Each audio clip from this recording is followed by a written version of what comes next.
Thank you, Greg. Greg has an ability to really put pressure on you. I hope I can live up to the expectations. I'd like to start with a few administrative things. First of all, I want to thank Crystal for coming in. I'm a member of Humor Mill, of which Crystal is the president, and she agreed to come in so that I would get credit for this speech towards my next level. So, Crystal, thank you for coming in. Crystal, I don't think got any sleep last night. Oh, no. So, it's okay if you fall asleep because we're video recording and you can watch it later. Second thing I would like to do is just get a little more feel for you guys. So how many of you have been in transition for less than 3 months? Show of hands. All right, this is good. This is really good because we're going to get you off to a good start. How many have been in transition between 3 months but under 6 months? All right. You might start to see a little bit of change in your questioning once you get beyond 6 months. And it doesn't get easier. So we're going to make sure that you're prepared for that. And how many individuals have been in transition greater than 6 months but less than a year? Okay, but less than a year. And anybody here who've been in transition for over a year? Depends on how you describe it. Over a year. So part of it has been also self-decision not to be pursuing anything for a period of time, so I don't know how that qualifies. But beginning of 2018. All right, well, as long as you have a good explanation for somebody who asks you, what have you been doing, then you'll be fine. All right, so thank you for letting me know. I'd like to also get, through this, when we were going through earlier, I found out what areas you were, so I'm going to skip that. But can I just see the 2 software people again? Three software people. All right, so it's good because I spent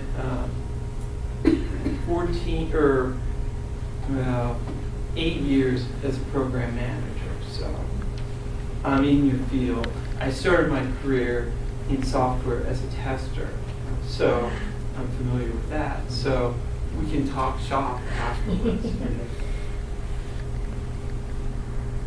Okay, let's see. Let's start with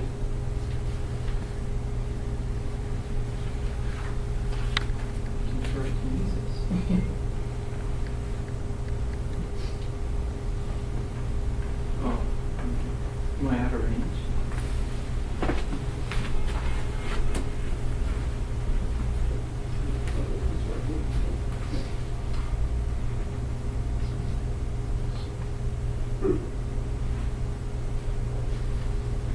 This makes me feel really.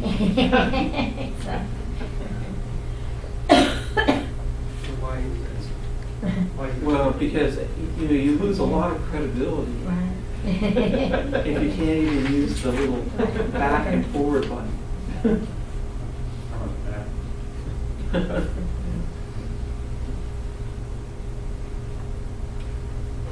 Well, while we're working with that, I'll just start. ProPublica is an independent nonprofit organization that won a Pulitzer Prize in 2017 for public service. They came out with an analysis of the health and retirement study. They found out that 56% of workers 50 and over will find themselves in career transition involuntarily at least once, many multiple times before they retire.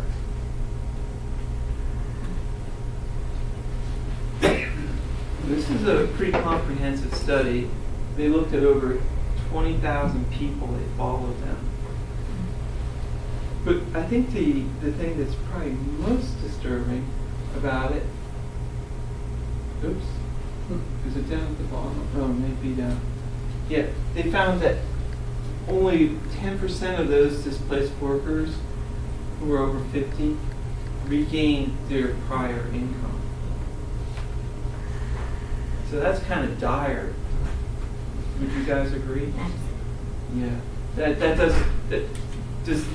that make you guys more anxious? A little more anxious, yeah.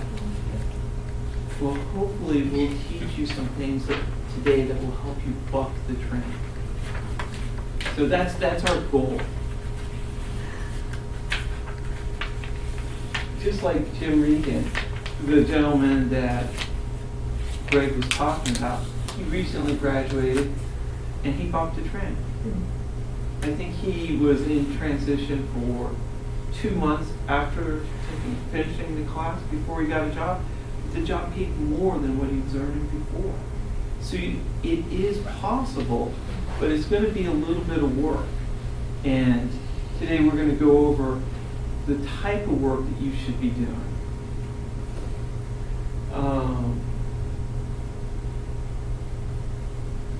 I will share, so just to share a little bit about my career transition, lasted 14 months. I thought I was going to go bonkers. I couldn't figure out what I was doing wrong.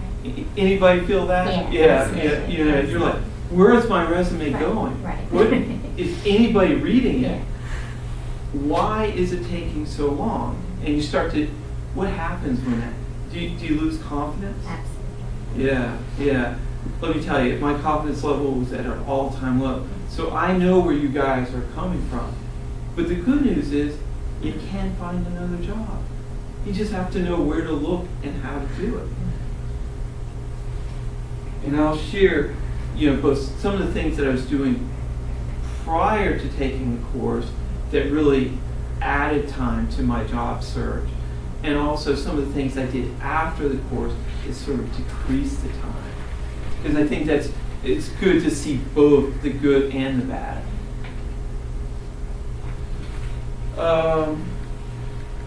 How many of you guys, be honest here, are spending 40 hours a week on their job search? All right. Oh, that's good. That's good. Because that's about what you should be spending. Because people who are hiring you, they want to know that you're, willing to work. And and what I found when I was the first time, when I was before taking the class, I was spending about 25 hours a week on a job search. It's about all I could tolerate because I just did not like the whole process of it. Anybody in that boat? Absolutely. Yeah. Why didn't you like the process? Just defeating, right? And just the confidence level of what am I doing and spending all this time and energy putting cover letters together, reading about, trying to find the right fit, and then I might not even hear anything. Never mind, they reject me. Yeah. And yeah. Well, I have just personal things that come up. Stop going 40 hours. Most of the time, it was near 40 hours. Personal things I had to do. Well, that's interesting that you say that because it's in the slide. So later on, we're going to talk about that because life happens, right? You have to take care of your child. Maybe someone gets sick. There are things that come up. That's okay because that's life. But you also have to make sure it doesn't derail your job search, right? Because it's easy. Yeah. Oh, yeah. I can give myself a free pass because I'm doing X, Y, and Z. But is it helping you find that next job? So we'll work with that. And hopefully today, in case you haven't already noticed, I like to get the class involved. That's just my style. All right, so here's what we're going to cover. We're going to start with a brief discussion of the essential items for a job search. Greg gave most, a good portion of them, but we'll pick up some more that you may not have thought about that are still important, and that's why I bring them up, because it's more than you think. We're going to review the 7 habits of highly effective people, because there's a lot of insight that we can get. Are we acting like a highly successful person when we're doing our job search? I've come up with what I call the job search funnel. I thought I was really swift. Then I did a little Google search on it, and career confidence just down the road. So I was there. Mine is a little bit different, but what it's going to help you do is kind of visualize where you are in the job search process, so you understand the sort of things that you should be doing given the situation, where your current situation. So 2 people can be in a job search, can even be looking for the same type of job, but they can be in different places. And it's important to know where you are, because that's going to give you clues and insight into your best use of time. And then we're going to go over Martin Yates' 20 universally admired personality traits. These are important because they're going to help you come up with good answers to your interview questions. Because, you do all this job trying to get an interview, but if you blow it, then you're back to ground zero, and that's kind of demoralizing.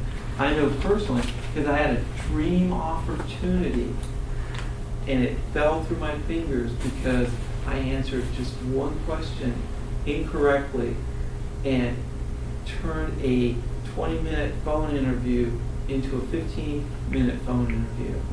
And I'm, whoa, I need to come up with a better answer to that question. And it doesn't take much, because there's a lot of people applying for every job.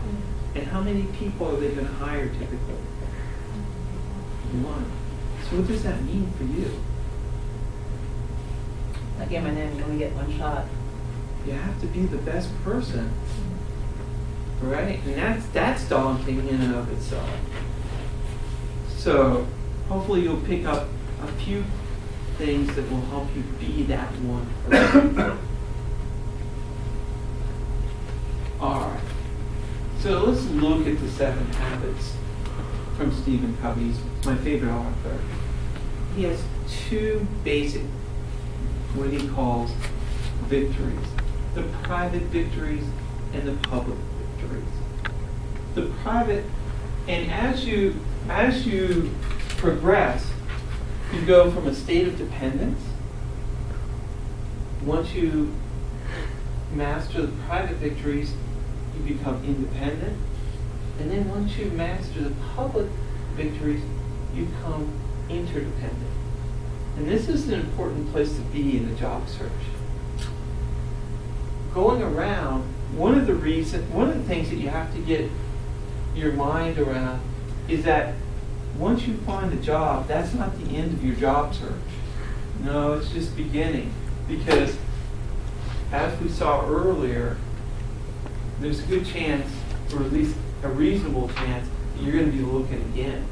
So what you want to do is you want to make sure that when you get your next job, you're already planning what we call success bites. And when you have that mentality, it's going to really elevate you.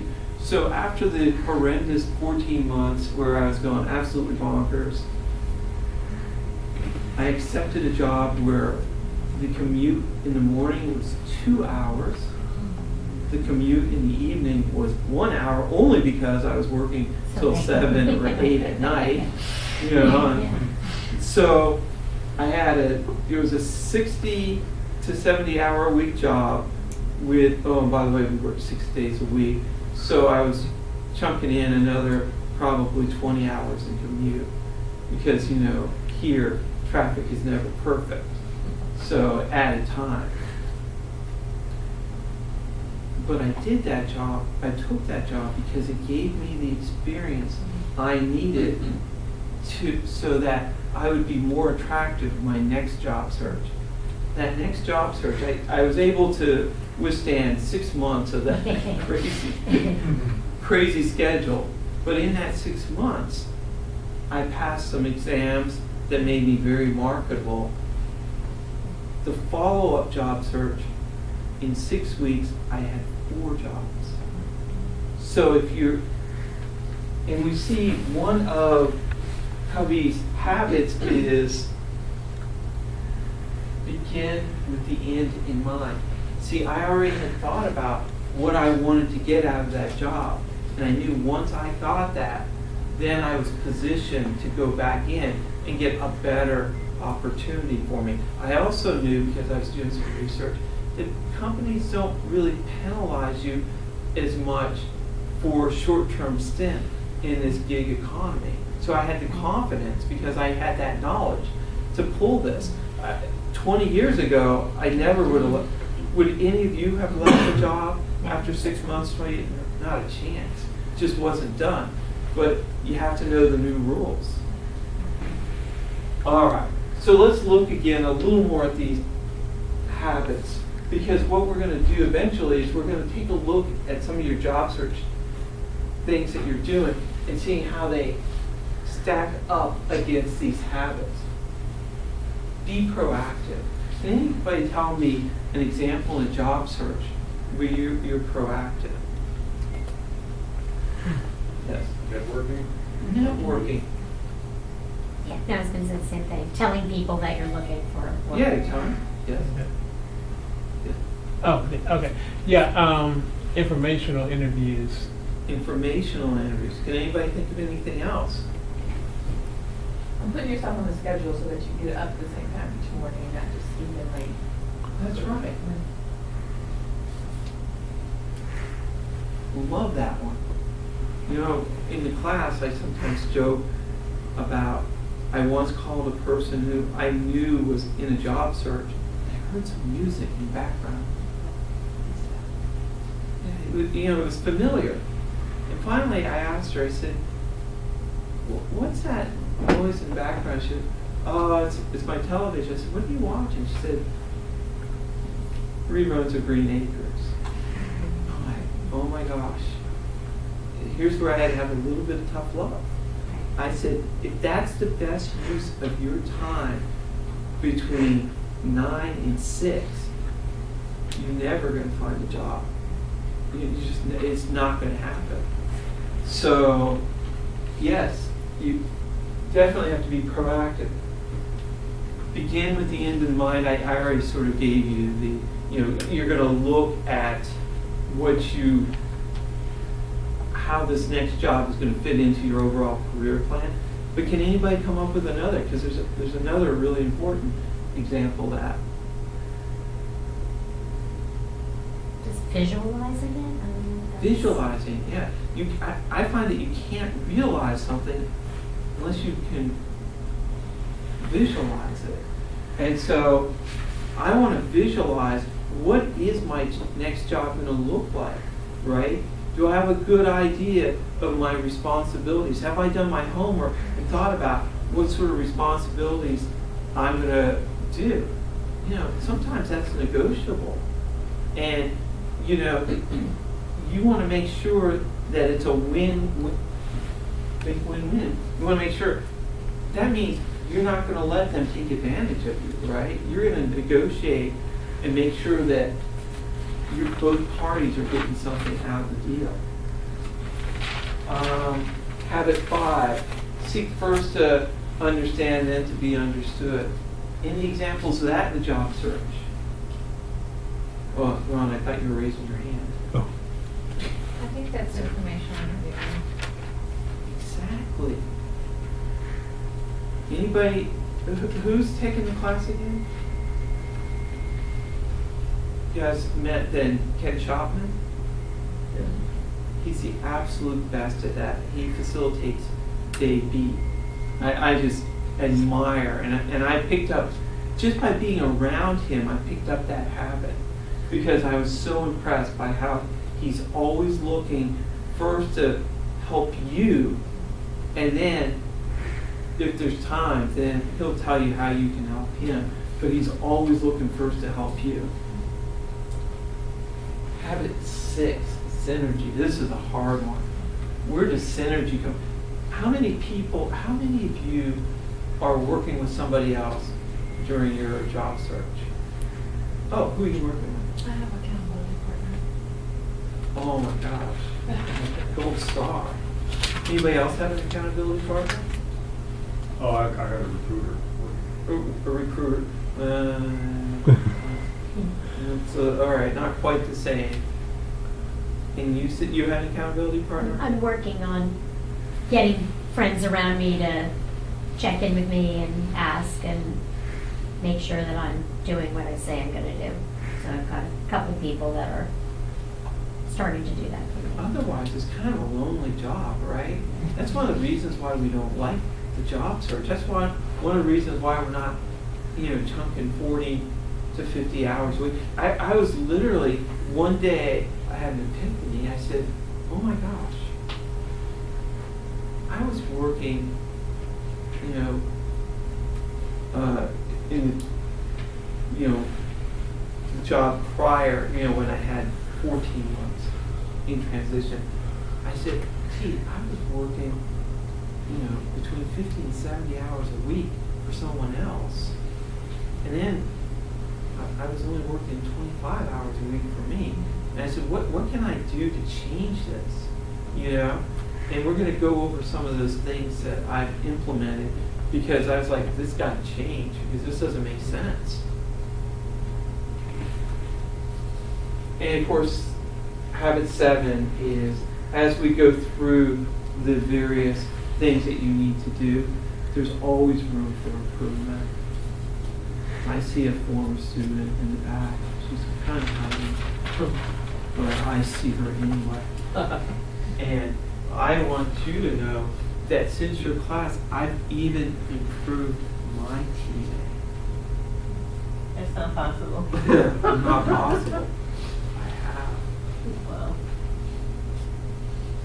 Because I'm always thinking, what can I do to improve? All right. So what I want you to do is I want you to think of the job search sort of like as a funnel. And your goal is to get down here and have a job, or preferably multiple job offers so you can pick and choose and have them compete for you at the land list. Are you going to do that your first job after transition? Probably not, maybe, hopefully, but probably not. But you want to make sure that as you move forward in your career planning, that you will get to that point. All right, so what are some personal issues that this is sort of like Maslow's hierarchy. You want to satisfy the first one before you go down to the second one. That's what I find. You said you had some personal issues. Do you mind sharing them with us? Well, I've had health issues which require me to go to the doctor and all these appointments. My wife and daughter don't drive, so sometimes I have to take them. That is not on a regular basis, but it does happen. And,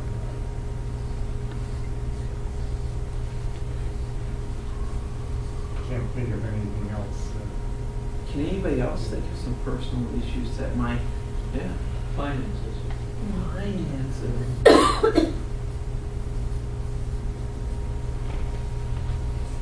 Skill upgrade.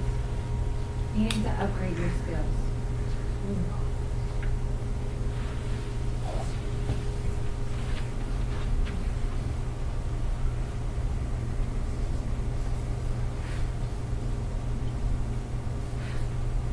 Family duties. Pardon? Family duties.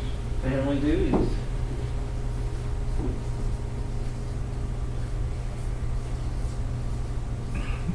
I can tell you,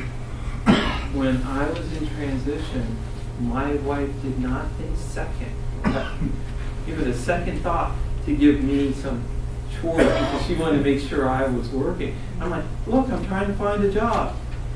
I think you have a little more time than me. You know, and so yes, that can be a strong one. And so, you know, if somebody had to pick up our 6-year-old son, what are you doing, John? Picking him up.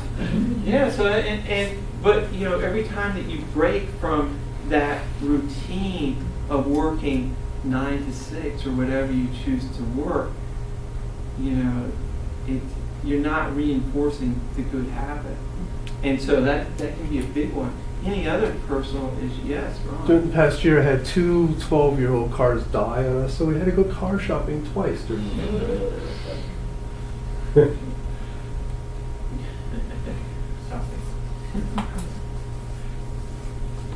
Well, transportation, getting transportation working, that's...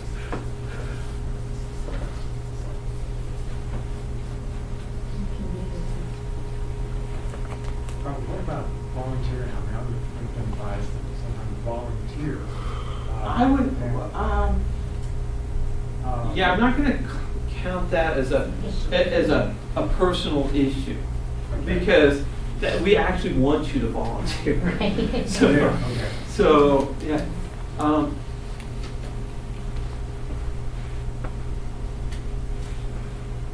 to think if I can add any. Tom, can you think? Oh, Well, a death in the family will be another one. a death in the family.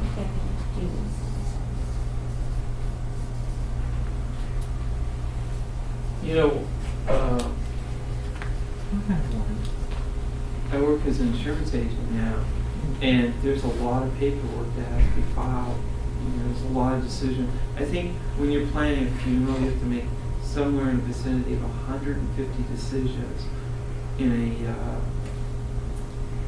a week period of time. So that can be a big drain. And then, how about grief? How many of you were so connected with your last job that was part of your identity? For me, that was a problem because I had been at the company for 19 and a half years. An overwhelming majority of my friends worked there. I was the coach of the softball team for the past 14 years. You know, I had built that program from a losing team, really bad team. One day, I told the then coach, put me in, and she goes, "You have a sprained ankle." I said, "Trust me, it's more painful for me to watch this." You know, and to a perennial, you know, contender. And so I was really proud of that. And that was a loss. And most people, you know, wouldn't think about it. But what are some of the stages you go through when you go through grief? Denial. Anger. Hopelessness. Let me ask you, if you're angry, should you be scheduling? No. I mean, only if you want to prolong and really mess up your jobs, right? But people do it. I see it, you know, and we laugh, but if you're not aware of it, and sometimes you can't even recognize it in yourself, right?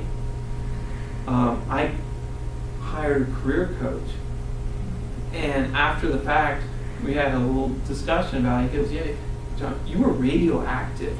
He said, "I couldn't even introduce you to people until you got, you know, into the stage of acceptance, right?" And I said, "Yeah, you know, that's right." Now, there were some things I could have done, but scheduling interviews, you know, meeting people, nobody wants to be near, you know, a Debbie Downer or somebody who's angry and bitter. Nobody wants that. And you certainly don't want that to be your professional image, right? So, what are some of the things that you can do when you have personal issues to get through that? Take a little time. Exercise. Exercise. I love it. That's my favorite one. Yeah, me too. Yeah, because you're going to get the endorphins going, right? Anything else? Pray. Pray. I like that one too. Give yourself a little bit of time. Give yourself a little bit. Recognize that you have to go through the grieving process. It's okay to take time for yourself. It's not a problem. It's going to actually decrease your recovery time. Sleep. Some people say, oh, geez, it sounds simple, but a good night's sleep, catching up in your sleep. I know I'm currently running on deficit. You're not optimal, and it's going to take you longer to heal. So yeah, so we want to do some things to take care of our personal issues.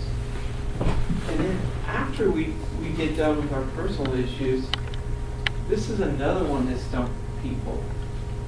Determining the type of work they want. See, I see there's usually at least a couple a year people take the class and they don't know what they want to do. I'm like, wow, it's really hard to write Success Bites, tailor your resume if you don't even know what you want to do. So what are some things that you can do to determine the type of work you want to do? Read. Talk to people, talk to different people. Informational. This right here, this is when you're doing your informational interviewing, right? This is the best time to be doing that. If you're doing informational interview down here, it's going to be a little suspect, right? You're networking down here, but up here you're doing the informational interview, and there's a difference. We go over in the class, I won't spend time on it now. What else can you do to help you determine what type of work you want to do? Volunteer. Volunteer. How about take assessments? Understand. How about talk to friends and say, what do you think I'd be good at? When you're in this stage, I don't want you limiting yourself. I don't want you turning down things, because right now, we saw the numbers. They're kind of bleak. Maybe there's an area that's rising, does anybody know an area where there are a lot of jobs right now? Healthcare. Cybersecurity. The one I was looking for was healthcare, taking care of people as the baby boomers, retire. It's going to be a big industry. If you can position yourself in there, in whatever role, you have a much better chance of finding a job than if you're competing maybe for a technology job where you're not going to be looked at as favorably, even if you have all the skills that you need. Because it's not the reality, it's the perception that's going to matter to some of these employers. All right. Next one. First of all, can anybody think of anything else to help them, get through that, determining what they want to do? Yes. Think of what you're good at. What you're good at. Think about what you like. What do you like to do?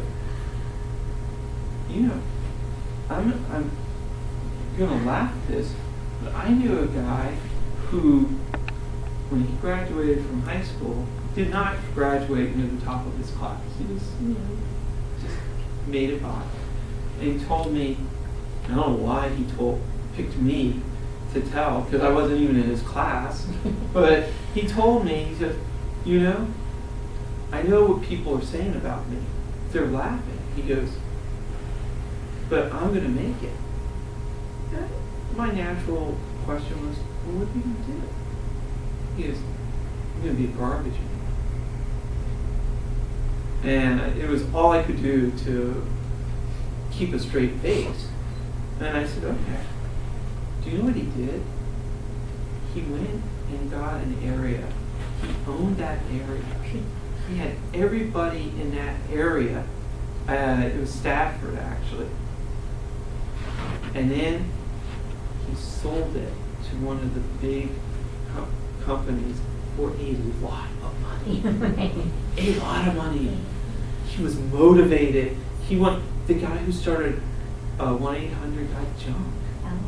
You can make money in anything, so don't limit yourself. There's a lot of inspiration out there. So keep an open mind. That's probably the most important thing when you're determining the type of work you're going to do. Keep an open mind. I recently had someone come to me with an idea.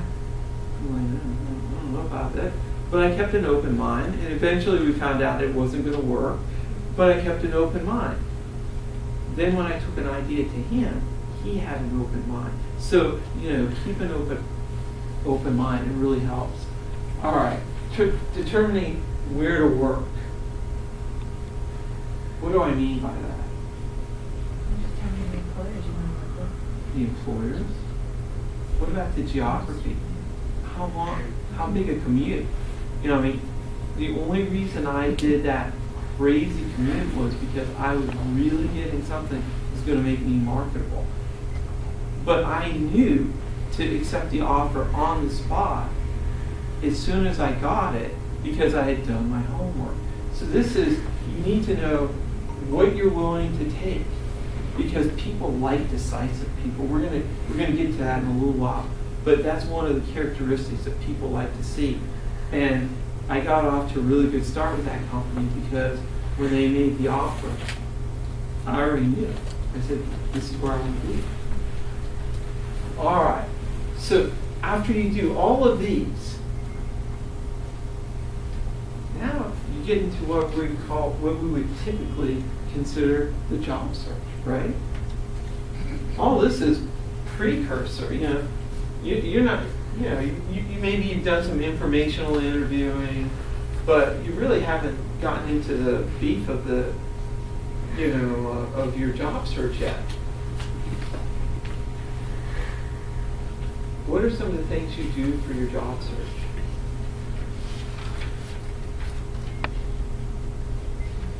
I In subscribe addition to to the job one- listings. Pardon? I subscribe to industry-led job listings and where in the industry I want to work in. All right. How's that work for you? Actually, quite well. All right, that's good. That's good. See, she shared something with us that I wouldn't have thought about. I like it. All right. What other sort of thing? We got the resume, right? We got the cover letters. We got the LinkedIn. Nobody said LinkedIn. Or I guess you said social media, right?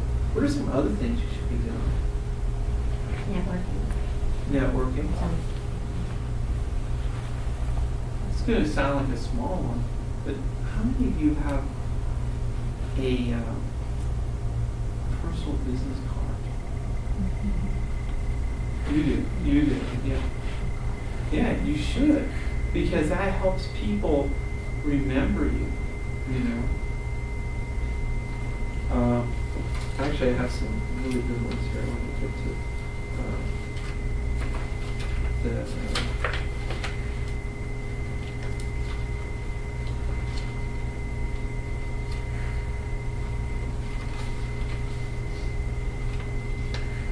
we got the accountability partner.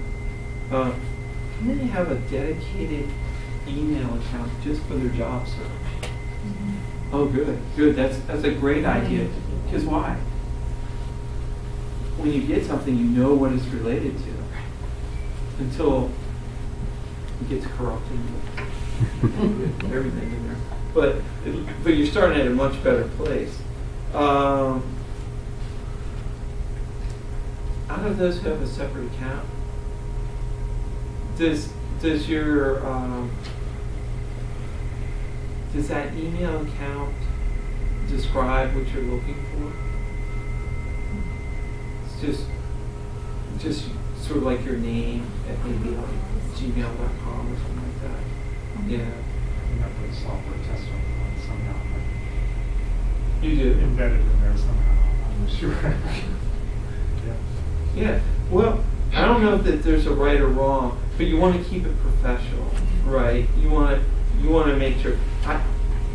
Personally, I don't do that. Well, I do put CPA on it, so maybe. How many of you have a calendar that you keep? For is it like Google Calendar? Yeah, I keep Google Calendar because on my phone, as soon as something comes in, I can react. You know, so that's a good one. You mean you haven't synchronized your phone to? Yeah. When I get an email, I'm going to see it, and then I can book things right there, so I can see. And on that calendar, I also put my personal stuff, so that my wife knows what's going on. I just tend to use the calendar on the phone. The electronic- Yeah, there's a good one. The nice thing about the Google Calendar is that you can share it with your accountability partner. Yeah, so now they actually know what I'm doing. That's kind of scary. Huh?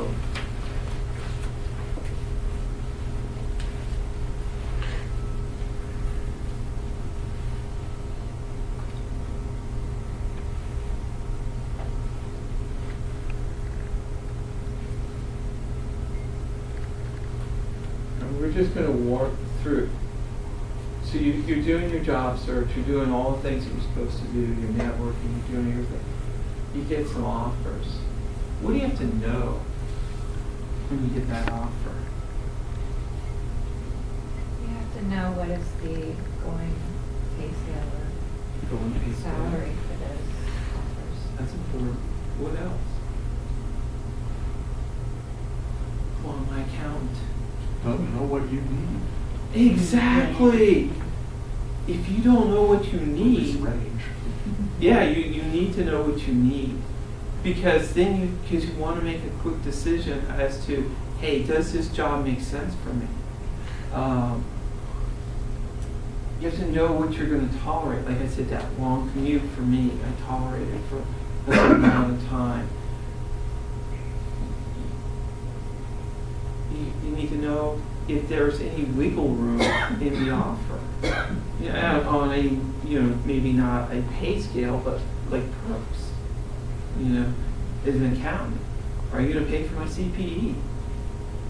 You get a deduction, I know. So, all right, so then you're going to make your decision, and then you're going to start working. What do you have to do once you start working?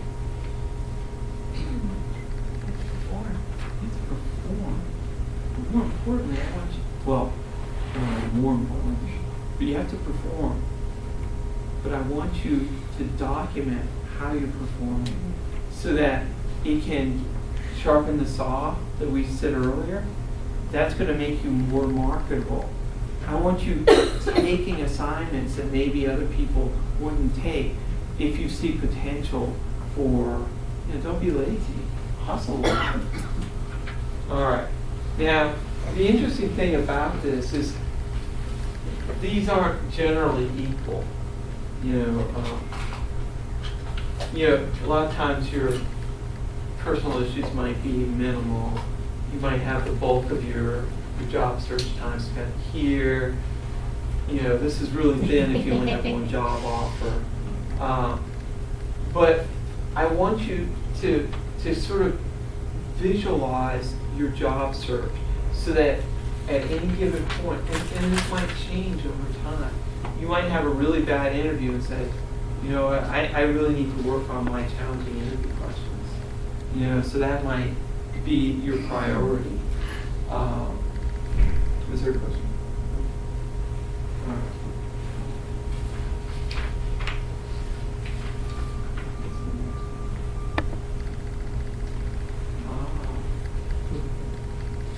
When we were talking earlier about that report that ProPublica did. I said there'd be some good news. Yes. What would be considered a good language? Well, it's like, DMV. yeah, the DMV area is definitely in there. Is that it? No, I think it goes down to North Carolina, Delaware. maybe Delaware. Does anybody know if West Virginia's in there? But the good news is the DMV is in there. And here's something else that's interesting. Our percentage, the delta, increases as the age goes up. That's kind of an interesting thing. Why do you think that is? Cultural. We happen to have a very educated workforce here. People tend to work longer. They're sharp mentally. They can work longer. They can do consulting work, yes. I bet you it has to do with health also, right? Because I you're would think so, educated and you're too. like, Yeah, better shape we your house tend to and all be, that. yeah. There's probably a lot of reasons. And there may be some weirdness going on with these numbers too, you know. Like you said, it may be we have a higher percentage because our people are living longer. Exactly, I think so. Like, Yeah. most likely, yeah. Eating better, that kind of thing. But it's still good to know that our opportunities aren't decreasing as fast as other places. So we're in sort of the sweet spot. There's and this can help you when remember when we said where to work? You know, that might be a determining factor. You know, hey, I have better chance of being here. If I have an opportunity in Texas or here, I know in Texas I'm maybe more likely to get laid off. I might say, hey, I'm going to take this job here because there might be a little more stability. What does that default work? For participation, are you saying that 40% of individuals 55 and above are working, or what does that mean by? Yeah. So That's 60%. Yeah, so and above the are not number working? is kind of low, right? It's kind of depressing anyway. But it's not as depressing as other regions. But what does that mean? There's a man in this room who got the best job of his life at age 66. Tom, do you want to share that story with us? Because right now we're a little depressed. Yeah. Oh, sure, I'll tell you about it. I had retired when I was 65. I sold the business, etc. And I was coming to 40 plus, you know, on Monday mornings. And one Monday morning, a representative from AARP showed up, and they were looking for volunteers to do virtual job coaching. Well, that's my passion, is to help people find their next position. So I volunteered. This was a program they had set up to just have people call in from around the country, and I would help them understand the process, like John's going through basically, and how to set up a program to find their next position. They also had a contract with the Department of Labor, CSEP, Senior Community Service Employment Program. Now, this was around 2009, 2010, and Obama had given AARP some stimulus money to expand this program. So after 6 months volunteering, they approached me and asked if I would like to be a project director to develop So a you virtual started site. as a volunteer? Yeah. Yeah, Oh. yeah, for about And 6 it led to months. a job? Right, it The led to a best job. job of your life? Led to the best job of my life. Wow. So I developed a virtual site in this program in Staten Island. Now, every county in the country has an organization that administers the CSEP program. CSEP is for people 55 and older, low income, to help them get back into the workforce.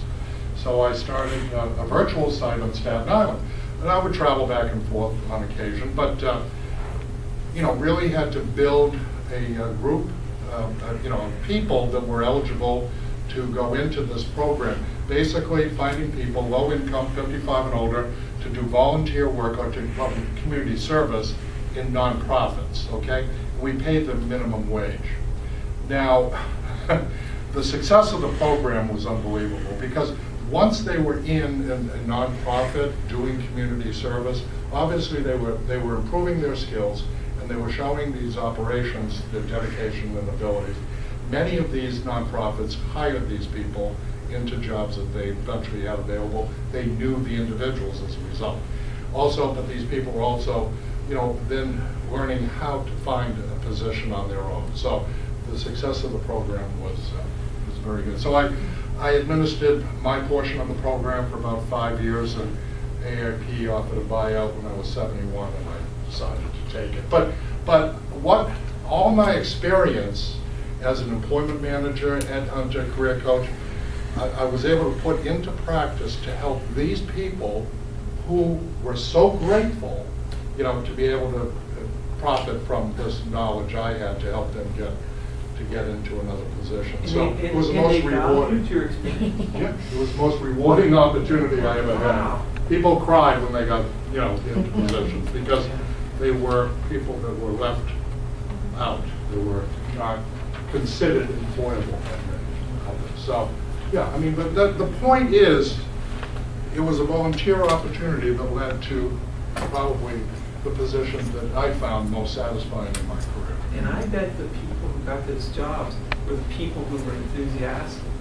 Right. Well, once they learned how to negotiate, to understand who they were, what they wanted to do, all the process you're going through today, Jim. Right. It It was just a matter of being informed. Now, going back here, again, each phase you're going to do different things. I think I'm going to go right here. The other trend that we're seeing is that if you're applying to larger companies, percentages are going down. But if you're applying to smaller companies, the percentages are going up. So if you're applying only to large companies, then you may be missing a trend here. So now some of this is due to self-employment. There's no doubt. There's some stuff going on in the numbers. But think about it. Do the smaller companies have the money to throw at the people that everybody wants? No, not. So you can have some opportunities there. Again, don't rule it out, because all you have to do is get your foot in the door. And once you can prove value, are they going to let you go? No. They're going to keep you happy if you're doing a great job. So all you need to do is get your foot in the door and just start working. All right, I'm going to go quickly over this because I know you want to go over the job search stuff, and I want to do a work breakdown for you. Where this comes into play in your job search is when you are coming up with questions to interview questions. So Martin Yates has this book called Knock 'em Dead, and he identifies 20 universally admired key personality traits: drive, motivation, communication skills, chemistry, energy, determination, and confidence. We said our confidence was kind of low. Reliability, honesty, pride, dedication, analytical skills, listening skills. Do we teach that in Toastmasters? Absolutely. Money saved, time saved, money earned, or achievement profiles. Business profile, efficiency, economy, procedures, profit. What I tell people in my class is, for each one of these, people tell me, I'm having a hard time coming up with success bites. I said, what I want you to do is I want you to take this list. For each one of these personality characteristics that's desirable, I want you coming up with 1 or 2 success bites. And if you don't have them, then you know that's something you got to work on through your volunteering and through other things. So now you're starting to get a plan, right? That's the whole goal, is to get a plan. All right, so let's look at how this plays out when you're answering a question. This was sadly, I got this question twice. First time, I blew it. This is the time where I lost the job.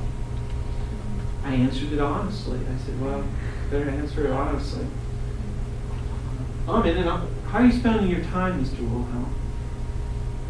By the way, it was for a program manager job. What do you have to do when you're a program manager? What?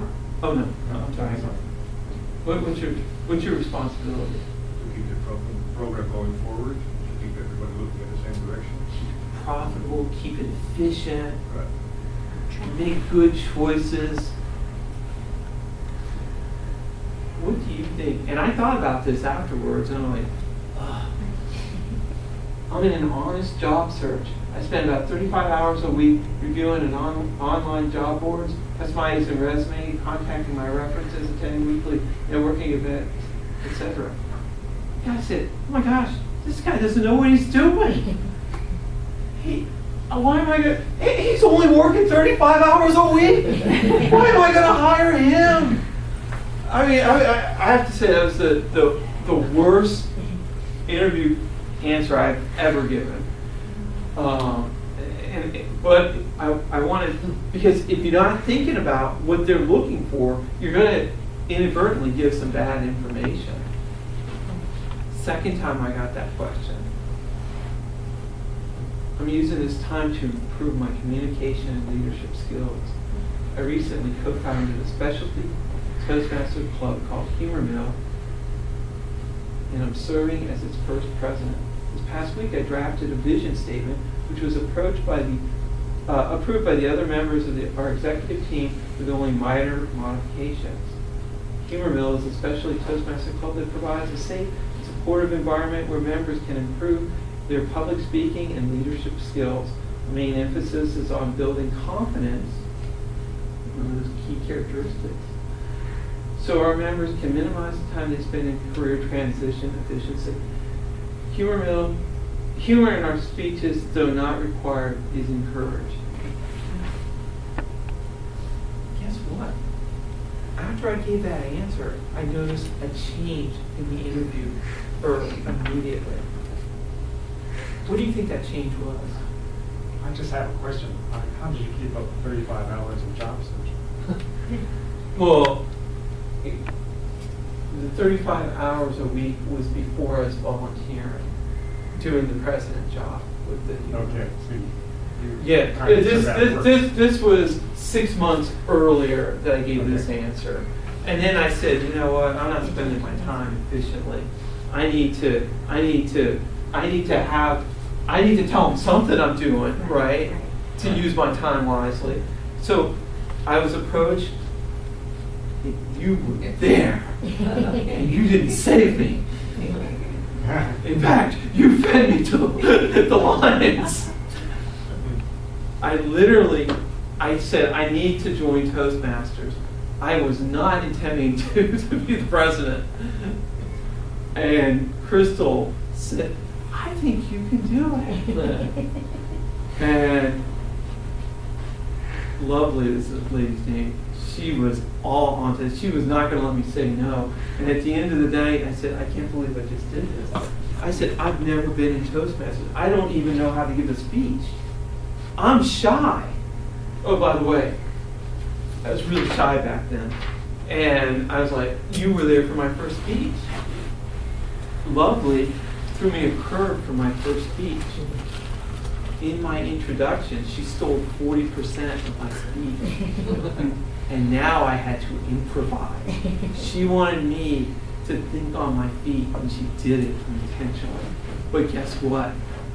I appreciate it because now we do it, right? We have improv. We're trying to think on our feet quickly. That is a major thing that we do. It's a skill. And once you get better at it, you can answer your questions better. And so if confidence or if answering tough interview questions are something that, consider doing.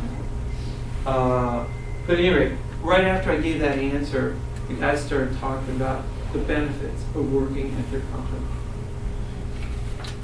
before I felt like they were trying to knock me out. They were just trying to find a reason not to hire me. But when I gave that answer and they said, oh, geez, this guy he's being opportunistic. He has some time to do this, and he's taking advantage of it. That was the message that got relayed in that answer. And they said, you have to use your time efficiently when you're a financial advisor. So we want him. And then that gave me the experience I need to, again, the rest is history. So, all right, when you're making a decision, it's really easy if you only have one. But in your job search, I want you guys not thinking, I want you having positive thoughts. Because the way you think is going to impact the way you act. And I want you thinking multiple job offers. How can I structure my job search so that I can get multiple offers so I have a choice? But here are some of the things: responsibilities, work-life balance. You know, it's okay to accept lower money if you can say, well, I did it because I wanted a better work-life balance. Is anybody going to hold that against you? No. Fits the overall financial, it fits into my overall financial growth plan. I'm getting older. Maybe I only want to work 30 hours a week. Any rate, the one thing I'm sorry I didn't do, somehow I skipped it, is when you are, the most important part of your job search, right here, the purple part. The purple part, I think, is the job search plan. And what I want to do is I want to show you how I do this. All right, let's just take an easy one, a resume. Say you have to write your resume. What are some of the tasks that you have to do? List all your previous jobs. Jobs. Skills, Yeah. accomplishments. Accomplishments.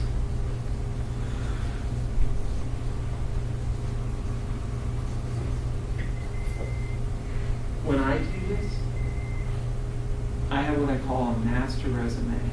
For every job, I have more bullet points that it's going to fit on for that job.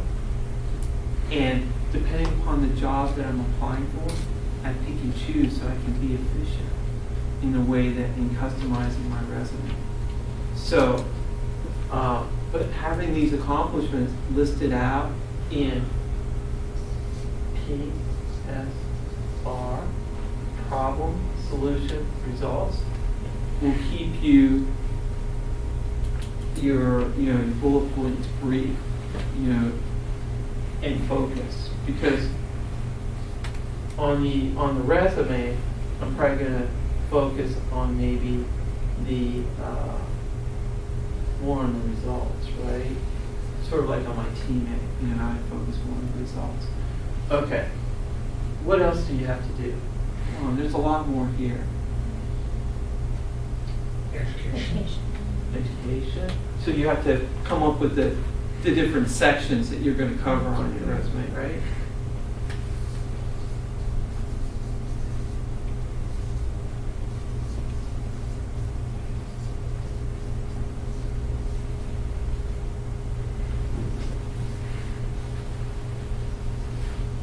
What about the profile? Does anybody know what the profile is on your resume? The part where he gets in the ring, the rest of it. That's right. It's in the top third of your resume. You have to have a killer profile. Because if they don't get past the profile, your resume isn't going to accomplish its goal. What's the goal of the resume? Everyone talk to you. Spark interest. Spark interest. Get an interview, right? You're moving along, so certain things have to happen. When you are when you're looking for a job, each of those things has a specific purpose.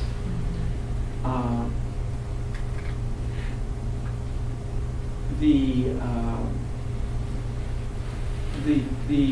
teammate. What's the teammate going to do for you? Tell me about yourself. Your elevator. What you're looking for, what your accomplishments are, what you can contribute. Anybody else? Sparking interest. Sparking interest. Get you to a point where somebody wants to talk to you, engage in a conversation.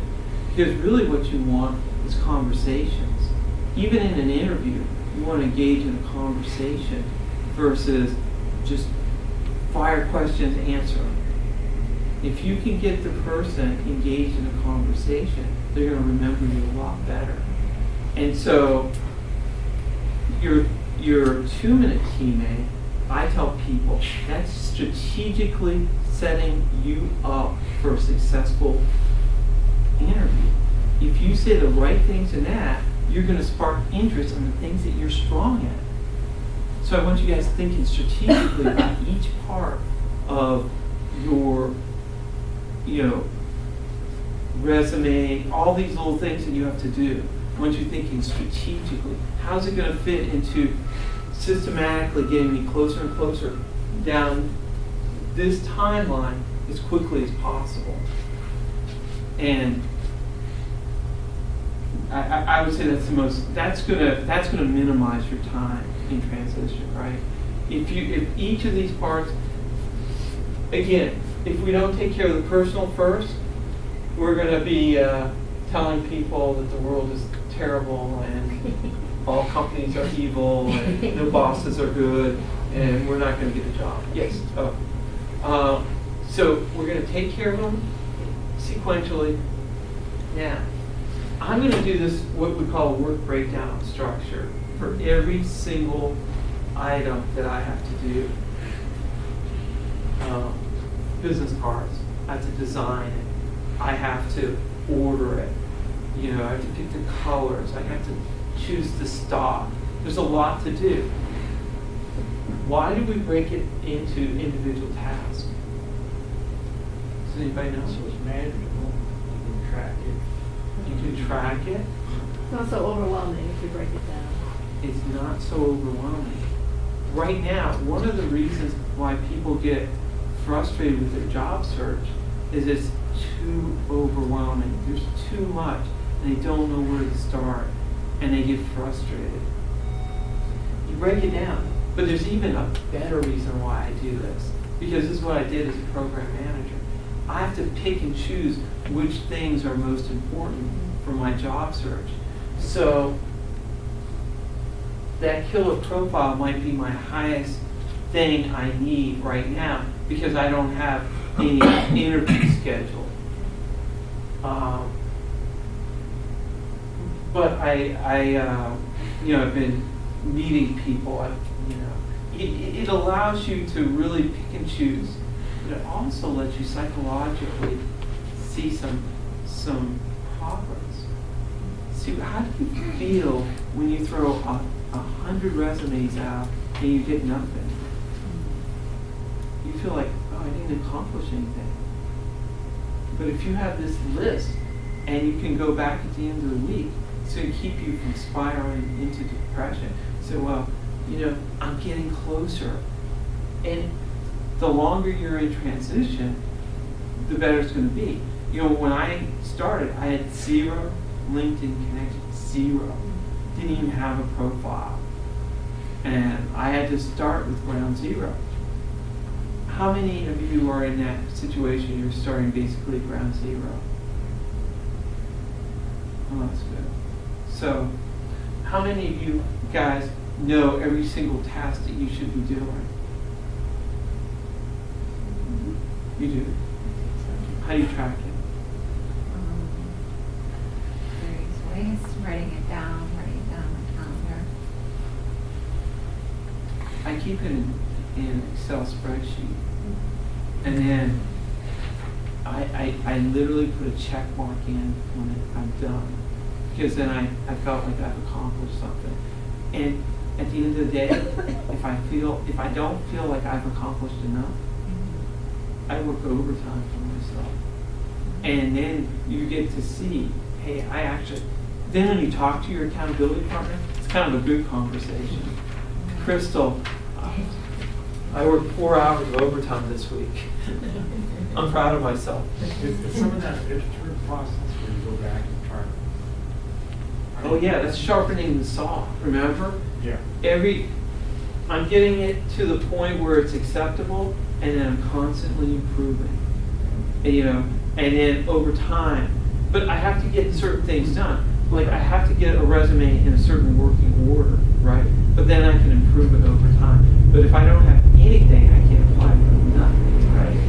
So this lets you set out, what do I need as a minimum? What are the minimum requirements? And then you build onto it. Any other questions? All right. Greg, what's your biggest takeaway from today? Oh, Tom. Saved by Tom.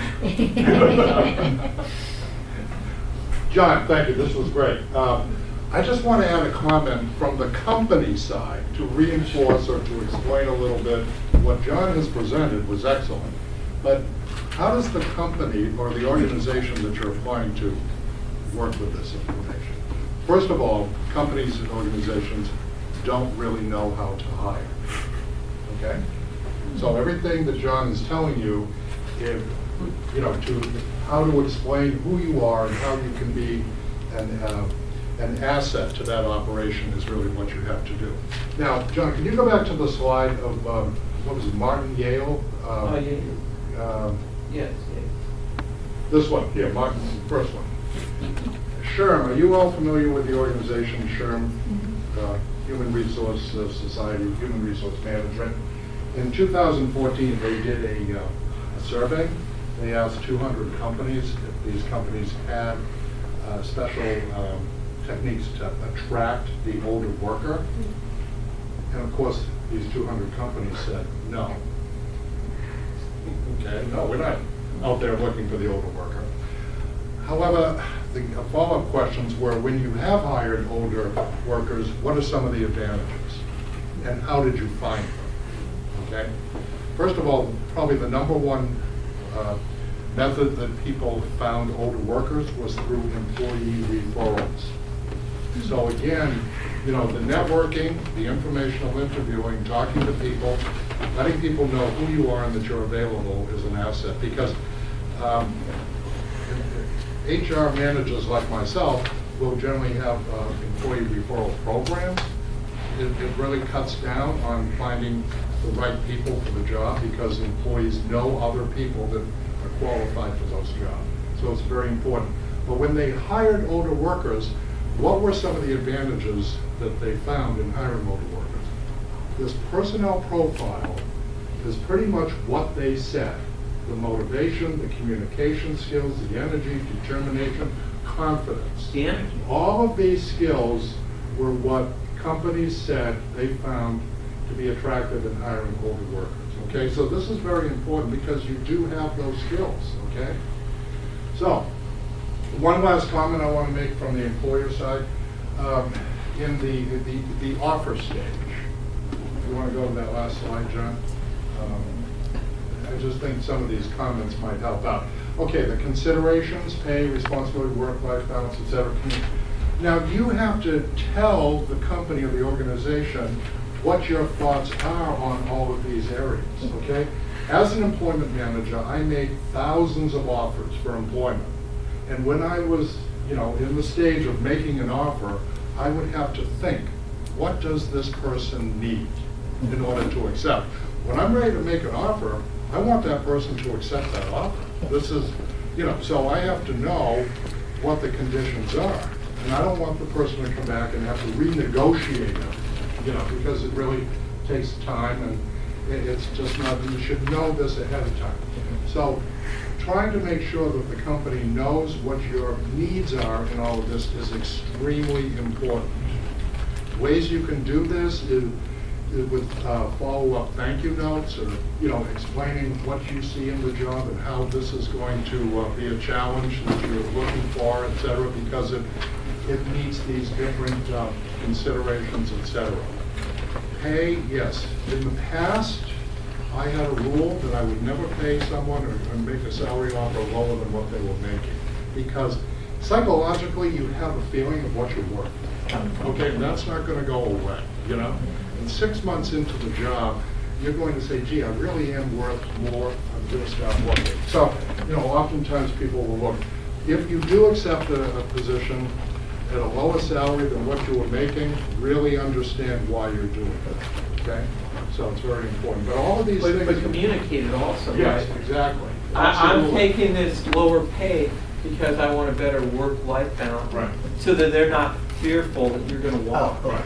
Right. Right. Now, it's very important to have these conversations with the company so that both of you are on the same page in terms of what the expectations are and what your needs are and what their needs are. But you know, the bottom line is they're hiring you because you're going to help them be successful.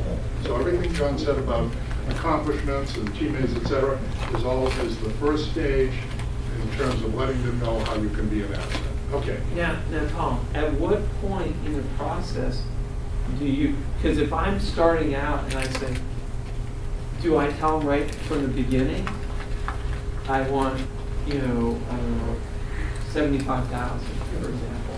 Do you tell them right at the beginning? No. Or do you wait till they look interested? Well, yeah, I mean, you want to know if it's the right job for you first of all, before you start getting into the salary negotiation. Because I will knock you out. But you should, yeah, and you should know what the range is. I mean, that's the first stage of really understanding what the range is. I mean, if you're looking for 85,000 and they only want to pay 40,000, you know, there's really no discussion because you're not going to come up with the right decision. Yes. What do you consider good resources to find out the current market rate? Yeah, there are surveys, you know, out there. We don't know the name. Yeah, but right, yeah, but and remember, when you go into these surveys, you have to look at them regionally, because like the program manager could be making more in DC than they could be making in Omaha, Nebraska. Okay, so you really so you really have to understand, you know, when you go in. Unfortunately, I don't know. What about if you're applying for a job and they say they want you to be committed, maybe from now until June, would you take it, considering you might find something else between now and June? Well, I mean, it's up to you. I mean, are you going to learn anything? Is this a situation where it might be a good opportunity to learn something, and maybe that it would be extended, you know, after that June time period? I mean, there are many considerations. You have to have information when you make those decisions. Okay, but if they say committed, suppose you find something else between now and June. Yeah. How would how would you do that? Well, you're continuing your job search. If when they make an offer to you and you have let them know that, then there should be no surprises. Let them know that I'm not going to be committed. Even though they said they want you to be committed up until June. Yeah, she's going to lose the opportunity. I mean, you have to make a decision. Does that opportunity create a strategic advantage enough for you to tolerate? One of my favorite football coaches told one of his players, I will tolerate your behavior only as long as I need to. You know. Right. Okay. So, you know, you want to be careful.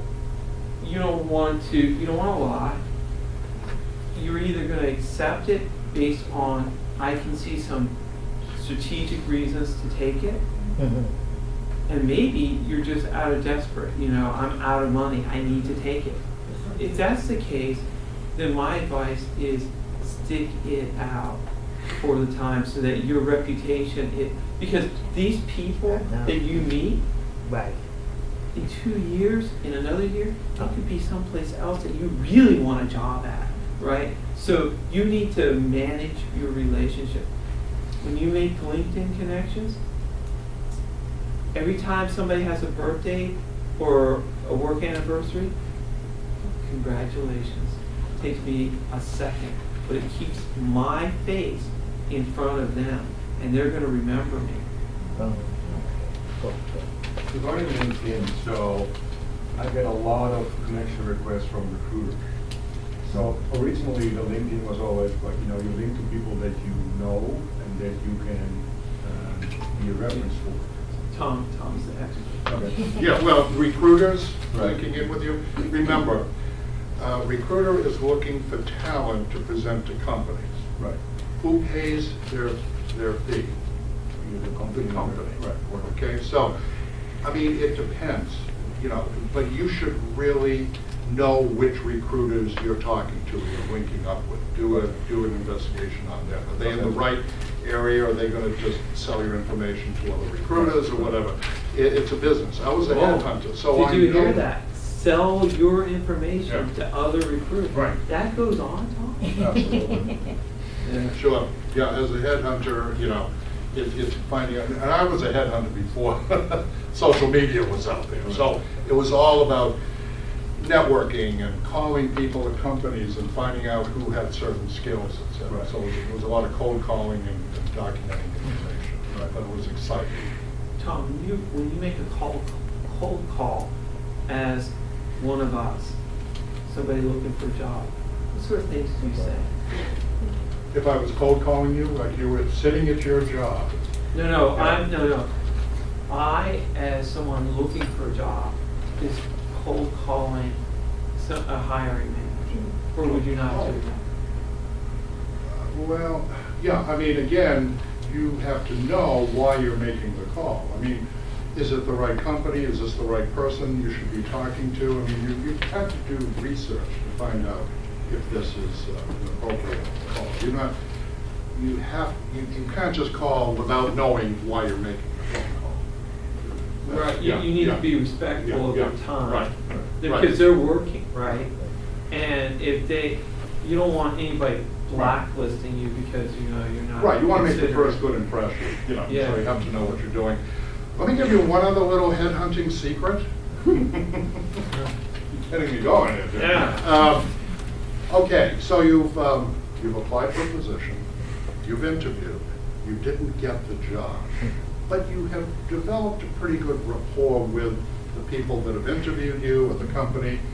You've stayed, you know, with them, or at least you've been doing your research, following their progress.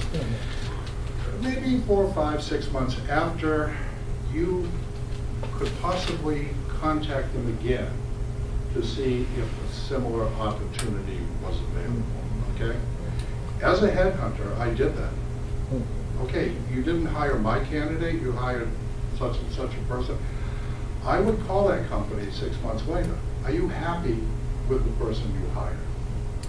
Gee, you know, Tom, not working out. Great, I have someone that you might be interested in talking to, okay? So, it's a way to eliminate the competition. Any way you can eliminate the competition, your chances are much better, you know, at securing an offer. Why is multiple offers, is the goal, is that? Well, because then the ball is in your court, and you take Okay. the job that most satisfies, Sure. you know, what your professional goals are, your needs are, et cetera. Yeah.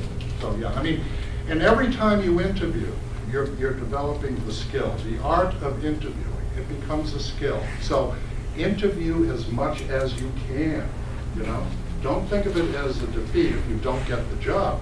You're learning, and people are learning about you. Right. So all this conversation is very important because it builds your confidence.